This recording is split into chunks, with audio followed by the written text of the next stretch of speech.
बुंदेलखंड की शान वाई कृष्ण।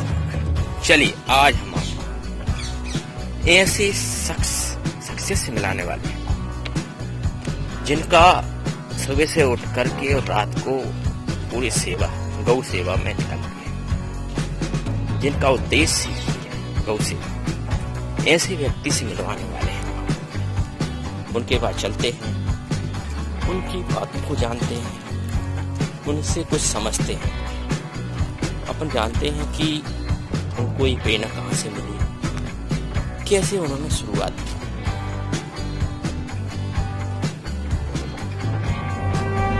मुट्ठी में कुछ सपने लेकर भर कर जेबों में आशाएं, दिल में है अरमान यही कुछ कर जाएं, कुछ कर जाएं। सूरज सा तेज नहीं मुझ में, दीपक सा जलता देखोगे। सूरज सा तेज नहीं मुझ में, दीपक सा जलता देखोगे।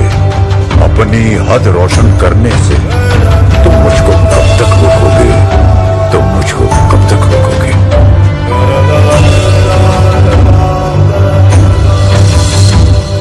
मैं उस माटी का वृक्ष नहीं जिसको नदियों ने सींचा है। मैं उस माटी का वृक्ष नहीं जिसको नदियों ने सींचा है। बंजर माटी में पल कर मैंने मृत्यु से जीवन खींचा है। मैं पत्थर पर लिखी इबारत हूं, मैं पत्थर पर लिखी इबारत हूं। शीशे से कब तक तोड़ोगे, मिटने वाला मैं नाम नहीं। तुम मुझको कब तक रोकोगे, तुम मुझको कब तक रोकोगे।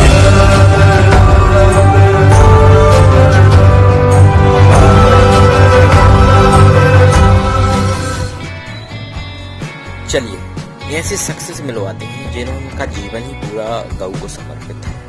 सुबह से लेके शाम तक पूरा इनका यही काम है। चलिए मिलते हैं। आपका क्या नाम है? मेरा नाम राजकुमार द्विवेदी है और मुझे लोग गौ सेवक के नाम से और विक्की के नाम से जानते हैं। आपको यह प्रेरणा कहाँ से मिली और इसकी शुरुआत कहाँ से किया? मेरे पिताजी बड़ा रामधाम मंदिर चित्रकूट में बड़ा रामधाम मंदिर है, वहाँ पे रहे हैं और 6 वर्ष तक वे भी गौ सेवा करते रहे हैं वहाँ पे।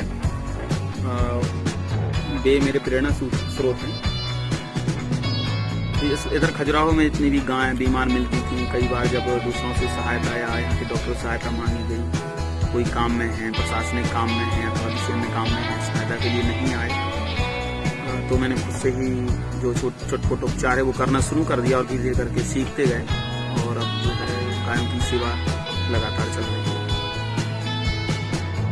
हाँ राजकुमार, और भी कुछ इसके बारे में बताइए। आपको यहाँ कहाँ से मदद मिली और कहाँ से आपको इसकी शुरुआत की और कहाँ आप इसको लेके जा रहे हैं? फिलहाल मदद का तो ऐसा है कि अगर 9 वर्ष से हम लोग कर रहे हैं, अभी 6 जनवरी 2020, चूंकि अपने यहाँ एक नियम है ना और लोग सोचते हैं कि किसी अच्छे काम को करने के लिए अपन को कोई अच्छी डेट चुननी चाहिए, तो मेरा जन्म दिवस होता है 6 जनवरी को। तो ठीक आज से 9 साल पहले या 6 जनवरी 2020 को मुझे 9 वर्ष हो गए हैं ये सेवा करते करते। सहायता की बात रही तो आज तक ना तो प्रशासनिक सहायता मिली है और ना ही आम नागरिकों से अभी तक सहायता प्राप्त कर पाए हैं, ना मिली है।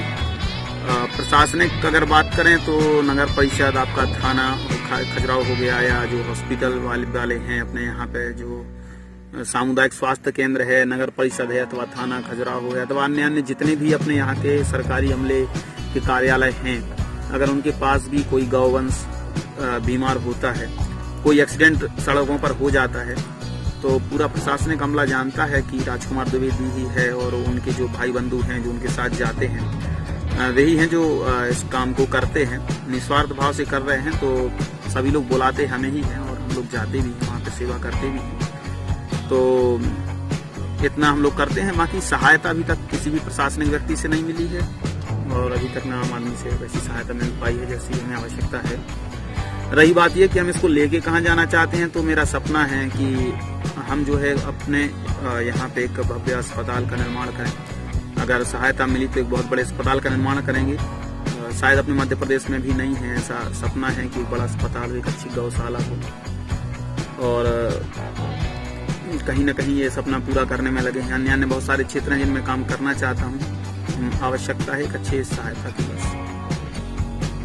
आप लोगों के साथ में और कितने लोग इसमें आपके साथ हेल्प करते हैं? जैसा कि मैं पहले ही बता चुका कि गौ सेवा करते 9 वर्ष हो गया, ये 10वां वर्ष लगा है। तो मेरे साथ तो ऐसा ही हुआ है शुरू से कि मैं अकेला ही चला था जानवी मंजिल वगैरह।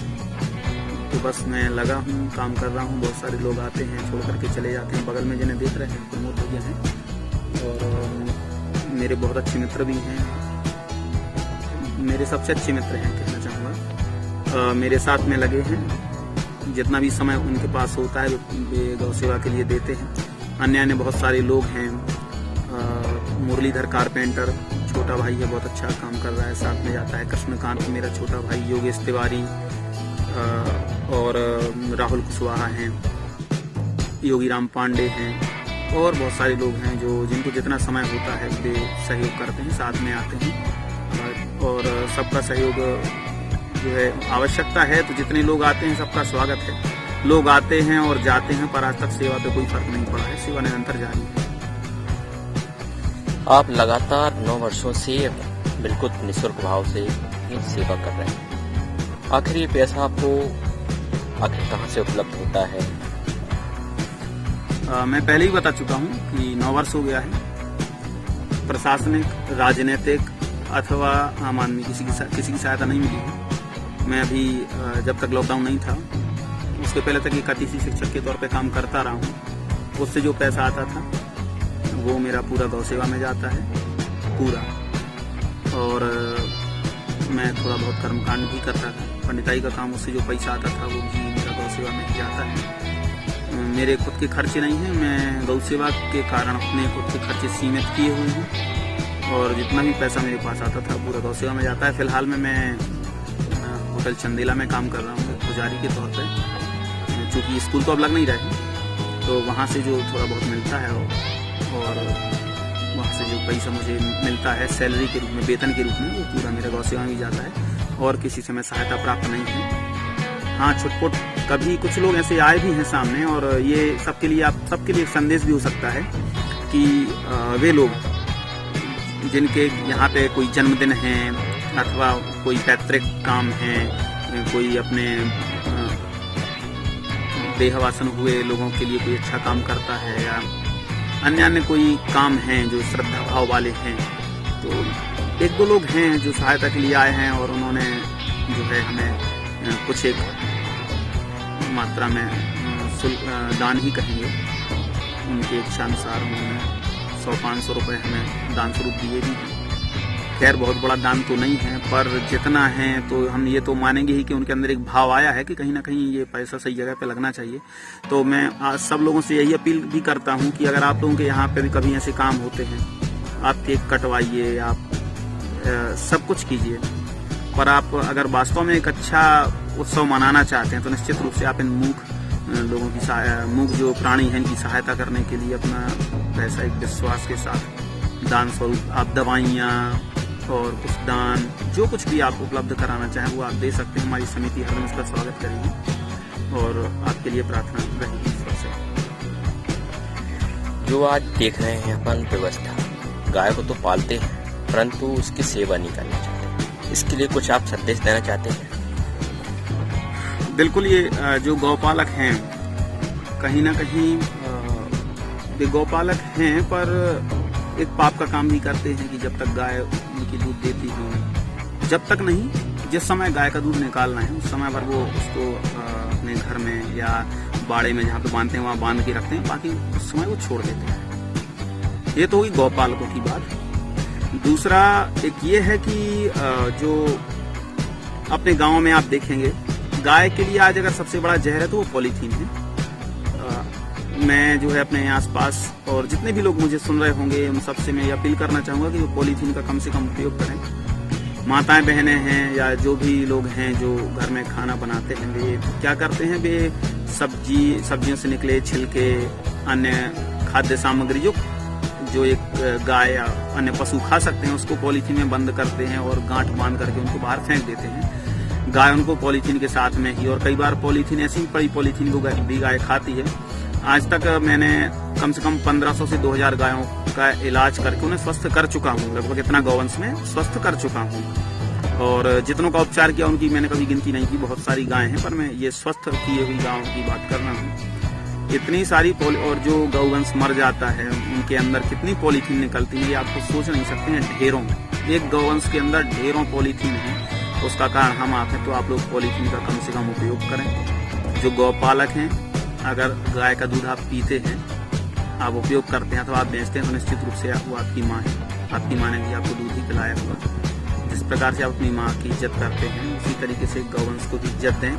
और मैं आपको बता दूं, आप एक गाय की अगर कीमत की बात करें, आप उसको माँ ना माने, उसको धार्मिक ना माने, आप एक पशु के ही तौर पे लें, तो मैं आपके सामने ये सिद्ध कर सकता हूँ कि एक मरी हुई गाय की कीमत 60,000 है। जीवित गौवंश का तो आप जितना वर्णन कर दूं कम है, पर मैं कोई भी किसान आ सकता है, मुझसे पूछ सकता है, इसके बारे में चर्चा कर सकता है, और मैं उसको बता सकता हूँ कि एक मरी हुई गाय जो मर चुकी है वो 60,000 की कीमत रखती है। हाँ राजकुमार भाई, अपने इस फंड के बारे में बताइए कि आप कितना फंड गवर्नमेंट से चाहते हैं और किस प्रकार से मदद चाहते हैं गवर्नमेंट से। मैं कितना तो नहीं चाहता, क्योंकि गौवंश बहुत सारा है, और ये सवाल जो आपने किया है कितना चाहते हैं, तो खाने वाली बात हो जाएगी। मैं गौवंश से प्राप्त किसी भी प्रकार के दान को मैं उसका गबन नहीं करना चाहता हूँ। एक श्रद्धाभाव है मन में। बस फंड की ये बात है कि मेरा सपना बहुत बड़ा है। गौशाला और गौ चिकित्सा केंद्र, जिसमें सभी पशुओं का इलाज हो, चाहे वो कोई जंगली जानवर, हिरण वगैरह हो, या बंदर हो, या अन्य जो आपके पालतू पशु हो, वो हो। बस मैं ये चाहता हूँ कि ये कितने, चूंकि अभी 1.5 से 2 वर्ष पहले हम लोग एक गाय जिसका किसी ने एक्सीडेंट किया था, पेट्रोल पंप के पास नदी उस पार बगराजन माता का मंदिर है जहाँ पे, वहाँ पे एक गाय का किसी ने एक्सीडेंट कर दिया था। उसका इलाज लगातार 2 से 2.5 महीने तक चला था, पर वो रिकवर नहीं हुई, तो उसको पहुंचवाया गया था Gau Seva Dham hospital and research centre Hodal. वहां तक आना जाना और वहां तक गाय को छोड़ना लगभग 30 से 35 हजार रुपए पड़ता है। अभी कुछ ही दिन पहले हम लोगों ने एक बछड़े को, छोटे से बछड़े को वहां तक पहुंचाया था। इतना कुछ लगता है, देखते हैं वहां पे एक क्या सेवा भाव है। बस वो सेवा भाव देख करके, और पहले से ही एक सपना रहा है कि एक बहुत बड़ा हॉस्पिटल हो जहाँ पे निस्वार्थ भाव से गौवंश की और अन्य पशुधन की सेवा हो सके। तो सरकार के नियम में जो हो, जितना हो उतनी हेल्प अगर हमें मिल जाती है, निश्चित रूप से हम खजुराहो के लिए और अपने प्रदेश के लिए, अपने देश के लिए एक आदर्श स्थापित करेंगे। निश्चित रूप से जो गौ सेवक हैं और जो निस्वार्थ भाव से गौ की सेवा कर रहे हैं, उनका नाम हम बहुत आगे तक लेके जाएंगे, अगर हमें सरकारी सहायता और आम जनमानस में सहायता करता है तो। उन क्षेत्रों के बारे में बताइए जो आपने अभी सोचे हैं, उसको आप साकार करना चाहते सपने। फिलहाल तो सबसे बड़ा सपना यही है कि एक हॉस्पिटल हो पशुओं के लिए, एक बड़ी गौशाला हो। बाकी हमने एक समिति बनाई है, अभी 13 अगस्त 2020 को ही उसका रजिस्ट्रेशन हमें प्राप्त हुआ है।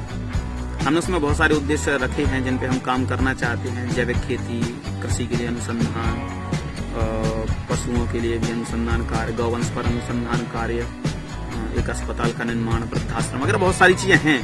पर फिलहाल में अभी मन में बहुत ज्यादा चल रहा है कि क्यों ना वे बच्चे, क्योंकि मैं सुबह से मेरे पास 2 या 3 बच्चे आते हैं पढ़ने के लिए, जो एक व्यवहारगत तौर पे बैठते हैं मेरे पास में आकर के। उनमें एक बच्चा ऐसा भी आता है जो बोल नहीं पाता है, उसको सुनाई भी नहीं देता है। कहीं ना कहीं ऐसे जो बच्चे होते हैं, समाज के लोग उनको गलत रास्ता दिखलाते हैं, दिखला ही देते हैं, उन्हें सही रास्ता नहीं दिखाते हैं। तो उसको देख करके और उसकी आदतों को देख करके लगा है कि क्यों ना एक इनके लिए कुछ ना कुछ किया जाए। तो फिलहाल के लिए गौ सेवा चल ही रही है, हम इन पे भी काम करना चाहते हैं, इन पे भी काम करेंगे।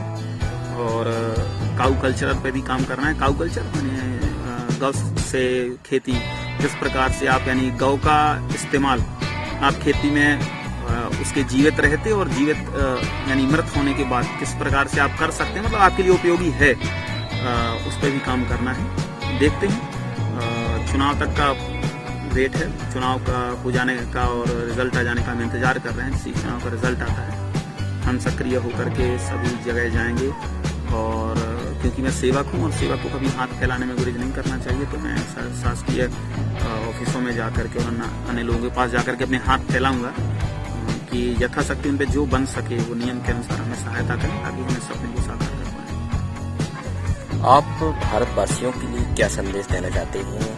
गौ से संबंधित आप कुछ भी आप बता सकते हैं। अपने यहाँ पे नियम है कि जब कोई मरने लगता है, उसका अंतिम समय निकट होता है, तो लोग गाय की पूंछ पकड़ते हैं। गांव में तो ये परंपरा चली आ रही है, शहरों में भी ये परंपरा है, सनातनी लोग सब जगह रहते हैं। लोग सोचते हैं कि हम गाय की पूंछ पकड़ेंगे, 33 कोटि देवता हैं, ये हमें स्वर्ग ले जाएगी, गौ का दान करते हैं, बहुत सारी चीजें होती हैं। जब लोग मृत होने लगते हैं या उस अवस्था तक पहुंच जाते हैं, मैं ये कहना चाहता हूँ कि निश्चित ही गाय जो है माता है, गावो विश्वस्य मातरः, गाय विश्व की माता है। आप विदेशों में पता करिए, वहाँ पे अनुसंधान चल रहे हैं, अपने यहाँ पे भी गाय पर बहुत सारे अनुसंधान कार्य चल रहे हैं। तो मैं आपसे ये कहना चाहता हूँ कि गाय की पूंछ पकड़ लेने से आपको स्वर्ग मिलने वाला नहीं है या आपका तरण तारण होने वाला नहीं है। अगर आप निश्चित रूप से गाय में आपकी इतनी श्रद्धा है, तो जब आप करने लायक हैं कुछ, तब आप गाय का साथ दीजिए, लोगों को, आसपास के लोगों को जागरूक करिए। रोज आपके द्वारे पे जो भी गाय आती है उसको एक रोटी दीजिए, पॉलीथीन का कम से कम उपयोग कीजिए। मैं खजुराहो में हूँ, यहाँ से दूर छतरपुर में या अन्य जगह पर मेरे जैसे युवा हैं जो काम कर रहे हैं, तो उन लोगों की आप सहायता करिए। कभी आपके घर में जन्मदिन है, विवाह होता है या अन्य कोई अच्छा फंक्शन या कार्यक्रम हो रहा है, और अगर आप चाहते हैं एक सकारात्मक संदेश देना लोगों को और सकारात्मक सोच अपने अंदर उत्पन्न करना चाहते हैं, निश्चित रूप से आप ऐसे लोगों को, जो आपके युवा वर्ग के लोग हैं जो ये काम कर रहे हैं, उनको आप बुलाएं, लोगों के बीच उनको सम्मानित करें और उनको यथाशक्ति जो आपसे बन सके वो आप उनको दान भी दें, ताकि वे उस दान के उपयोग करके गौवंश का और अन्य पशुओं की सहायता कर सकें, अच्छे काम कर सकें। मैं 9 सालों से कर रहा हूँ, और जब कोई आप मेरा बैंक अकाउंट चेक करेंगे तो आपको हरदम शून्य ही मिलेगा, क्योंकि जब भी पैसा आता है मेरे अकाउंट में या मुझे पैसा मिलता है, तो मुझे जहाँ से मैंने दवाइयाँ खरीदी हैं वहाँ पे वो पैसा मुझे पे करना पड़ता है। सहायता कहीं से नहीं मिलती है, तो मैं 9 साल से कर रहा हूँ, आगे भी करता रहूँगा। पर अगर आप सबकी सहायता मिलेगी तो निश्चित रूप से इसका एक स्तर बढ़ेगा, और जो हमें अभी 10 से 20% तक सफलता मिलती है गौवंश की सेवा करने में, वो कहीं ना कहीं 70% हम देंगे अगर सहायता मिलेगी। राजकुमार भाई, आपने बड़ा महत्वपूर्ण समय हम लोगों को दिया, इसके लिए आपको बहुत बहुत धन्यवाद। और आपको भी धन्यवाद, आपने इतने अच्छे सवाल किए। क्योंकि बहुत सारे लोग ऐसे हैं जो सोशल मीडिया के माध्यम से हमारी बात और हमें कवर कर रहे हैं। उनमें सबसे पहला नाम आता है अपने यहाँ के किया है गौरव मिश्रा, जिन्होंने हमें कवर किया था और समय समय पर देखते हैं, सच्ची सेवा को देख करके वे भी खुश हैं और दूर दूर तक नाम निष्पक्ष पत्रकार हैं अपने यहाँ के। एक बार हरिओम खरीजे में हमारी खबर दिखलाई थी। खजुराहो में बहुत सारे पत्रकार हैं, हमें एक बार थाना खजुराहो में सम्मानित भी किया जा चुका है, पर जिस स्तर का हमें मंच चाहिए है अभी तक अपनी बात जो हमें पहुंचानी है उसके लिए हमें एक अच्छा मंच नहीं मिला है। तो एक अच्छा मंच मिलता, और जो मंच हमें मिल रहे हैं, चाहे वो गौरव मिश्रा भैया हों, चाहे हरिओम खरे चाचा जी हों, चाहे थाना खजुराहो हो, ये चौथा मंच है आपका, जो आपका चैनल है।